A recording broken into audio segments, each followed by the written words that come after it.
Hey, Washington Commanders fans. If you think you've seen it all in this nightmare season, just wait until you hear what I'm about to reveal. We have 3 crucial pieces of news that just came out, showing exactly where we went wrong, what we can expect in the coming weeks, and most importantly, what the real situation is with our quarterback that everyone is eagerly waiting to see back on the field. The first will seriously make you question a decision made by the front office in the offseason that is costing us dearly to this day. The second brings a glimmer of hope with the potential return of a veteran receiver who could help our offense. And the third is the most important of all because it directly involves the future of Jaden Daniels and whether or not we'll see him play against the Denver Broncos. Subscribe to the channel right now and turn on all notifications because these next few weeks will be decisive for the future of the franchise. And give that like if you're a true fan who doesn't abandon ship even in the toughest times. Let's start by talking about an issue that has been bothering me for weeks and finally needs to be said out loud. The Commanders are probably deeply regretting a specific signing they made in the offseason. We are on a bye week, which means we finally have a weekend of football without the stress of watching our team lose once again. But Dan Quinn didn't waste any time and started this break with a bombshell announcement. He waived veteran kicker Matt Gay, the one who received the largest fully guaranteed 1-year contract for a kicker in NFL history. The Commanders quickly responded by signing Jake Moody, who was drafted in the 3rd round, to see if he can be the solution not only for the remainder of this year, but also for next year. The kicker position has been a true nightmare for us over the last 2 seasons. And here is where the story gets even more frustrating because we probably should have kept Zane Gonzalez, who just had an absolutely spectacular performance with the Atlanta Falcons. I know we can say this about several other players we've waived over the years, but letting Gonzalez go specifically made no sense at the time and makes even less sense now in retrospect. Especially when Adam Peters' next move was extremely costly by giving that huge contract to Gay, who turned out to be a true disaster on the field. Fast forward to the present, we are still desperately trying to find a permanent solution for this position, while Gonzalez is having exceptional outings for the Falcons and showing exactly what we lost when we let him go without fighting to keep him. The Falcons signed Gonzalez on November 4th, and since then he hasn't missed a single kick. He's perfect with 6 out of 6 attempts over 3 games, including impressive kicks of 56 and 54 yards against the New Orleans Saints. Meanwhile, Gay, who received all that money, converted only 4 out of 9 attempts for field goals of 50 yards or more during his time with us, and Gonzalez is already 3 out of 3 from the same difficult distance for the Falcons. It's the kind of statistic that hurts to see because it clearly shows that we made the wrong decision. The Commanders could have brought Gonzalez back for a much lower amount than what we paid for Gay, and even if we didn't know exactly what the outcomes would have been, they certainly couldn't have been worse than the disaster we're witnessing this season. Now the next chapter of this saga is beginning with Moody, and all we can do is pray that we finally got the choice right. Letting go of Gay was definitely the right decision, and the week off gives the team precious time to adapt to the new kicker without the pressure of an immediate game ahead, but now comes the most stressful part of all, testing yet another new kicker, and hoping he is the answer we have been looking for. Moody was a 3rd-round pick of the 49ers when Peters was still working there, so there is a connection and familiarity between them. He is a young option with a lot of potential ahead and showed quite a bit of talent during his short stint with the Chicago Bears this season, including, ironically, the game-winning kick against us, the Commanders. We have 6 more games left to give Moody the opportunity to prove his worth and establish himself as the starter for next season. Now let's move to the second piece of news that brings at least a ray of hope amid all this darkness. The Washington Commanders officially announced that they have designated wide receiver Noah Brown to return from injured reserve, opening a 3-week window for him to practice with the team before needing to be added back to the active roster. He has been recovering from a groin injury that kept him out for most of this entire season, and honestly, his absence made more of a difference than many people realized. Brown is 29 years old and was picked in the 7th round of the 2017 draft by the Cowboys, coming from Ohio State University. He is in the last year of his 4-year contract worth $2.47 million and received a base salary of $735,000 in 2020, so he knows the value of having to fight for every opportunity in the league. Brown returned to Dallas on 1-year contracts in 2021 and 2022, showing that he could deliver enough value to continue being signed.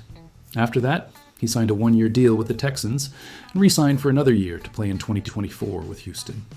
He was among the final cuts from the roster after the Texans preseason and secured a spot on our practice squad, quickly being promoted to the active roster when we showed interest in him. Washington brought him back with a 1-year contract for this 2025 season, demonstrating that we believed in his potential to contribute significantly. In 2025, before getting injured, Brown participated in only 2 games for the Commanders, but made 3 receptions on 7 targets for a respectable total of 36 yards. They aren't spectacular numbers, but considering the limited time, they show he can add value when healthy. Having Brown back is going to be important, especially if Terry McLaurin remains out due to injury, as we desperately need veteran receivers who understand how to position themselves correctly and can be reliable targets. The receiver group has been decimated by injuries throughout the season, and every additional body we can get on the field makes a difference, especially when we're talking about someone with Brown's experience in the league. He knows multiple offensive schemes after being with different teams, and that versatility is valuable. The next 3 weeks will be crucial to see how he responds to practice and whether his body can handle the workload needed to compete at the highest level again. If all goes well, he could be available just when we need him most for the final stretch of the season. And now we come to the most important news of all, the one everyone has been anxiously waiting for. The situation of Jaden Daniels has finally been revealed ahead of Week 13, and the news is not exactly what we wanted to hear. The Washington Commanders may have to wait another week, possibly even longer, for the return of our starting quarterback. According to respected NFL journalist Ian Rappaport, the chances of Daniels playing in Week 13 against the Denver Broncos are considered slim, which is a polite way of saying it's probably not going to happen. Rappaport reported that Daniels was fully evaluated after Washington's bye week, going through all necessary medical tests. And the doctor's conclusion is that it may take at least another additional week for him to be in a safe condition to return to the field. This means that Marcus Mariota will likely start once again. Daniels got injured back in Week 9 during the game against the Seattle Seahawks, and it was one of those heart-stopping moments when you're watching live. He avoided a potentially serious injury despite the absolutely frightening appearance of the incident when it occurred, and doctors confirmed that he could return to the field at some point this season. The big question that is completely dividing the fan base and even analysts is whether he should really come back considering all the circumstances. Many argue quite convincingly that the decision to put Daniels back on the field this season would simply be foolish and irresponsible. With no real mathematical chances of making the playoffs, risking a third different injury to our star quarterback would be terrible, not only for his health, but also for the image of Coach Dan Quinn. In addition to the obvious concerns about Daniels, we also have other serious injury issues affecting the roster. Washington has been without their other star player, receiver Terry McLaurin, for several weeks now. McLaurin is just one of several key receivers who have missed significant games this season, and this is one of the main reasons we have this depressing record of 3 wins and 8 losses, far removed from the playoff picture. Without McLaurin available to be the primary target, and without Daniels leading the offense in Week 13, Washington seems to be inexorably heading towards its 7th consecutive loss. This would officially put us eliminated from playoff contention just a season after we thrillingly reached the NFC final, which would be an absolutely brutal freefall and hard to process. The whole situation forces us to ask difficult questions about priorities and what truly matters at this moment. If Daniels rushes back and suffers another injury, we would be risking his entire career and the future of the franchise out of pride or stubbornness of not wanting to seem like we've given up on the season.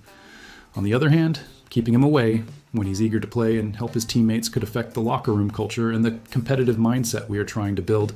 It's an extremely complicated decision without easy answers, and different reasonable people may come to opposite conclusions based on the same information. What is clear is that the upcoming weeks will define not only how we finish this season, but also how we head into the offseason and prepare for 2026. So the question I leave you to reflect deeply on is this. Considering everything we discussed about the situation of Jaden Daniels, the multiple injuries he has suffered this season, the fact that we are practically eliminated from the playoffs, but also considering the importance of developing our franchise quarterback and not creating a mindset of giving up easily. If you were Dan Quinn or Adam Peters and had to make that final decision about whether or not to let Daniels return to play in the last weeks of this lost season, what would your choice be? And more importantly, could you live with the consequences if you made the wrong decision and he got hurt again? Or alternatively, if you kept him sidelined and he never developed that warrior mentality that separates great quarterbacks from average ones?